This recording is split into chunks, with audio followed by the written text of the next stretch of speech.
bafowethu nanibodadewethu ukuqinisela kusizi. Kwamfundisa umlungwana. Indlu le yayicelwe inkosikazi ishawe yaqedwa manje. Into esele kule yandlu sekwama touch-ups of which ukufaka ama-tiles la phambili endlini la nje ku veranda. Then mase ngoba sesawathenga ama frame lawa ensimbi ku replace lawa elokhunjane ama wooden frames kufakwa ama steel frames if I'm saying it in a correct manner. So ilezo zinto kodwa imaterial yonke ikhona sekushothi nje manpower kwenziwe.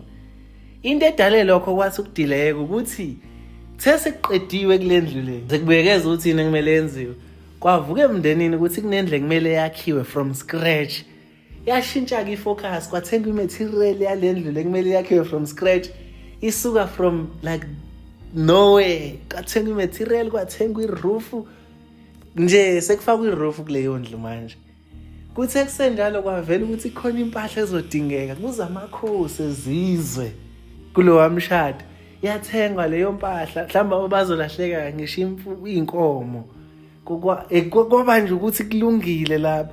Kwathi emva kwalapho kwavela ukuthi so ziningi izinto engingikwazi ukuyibala ngoba ngathi yabo ngiflexa ngokuthi senzeni kanti that's not the point. So lengikhona bafethu uthando uma nisanalo nisafisa ukuyibona le ndaba enkulu yenzeka ngomhla ka-31 August. Ngiyacela bafethu ama details alapha kwi-bio. Sizeni ngamandla. I-report siyithula kahle closer or just after umcimbi.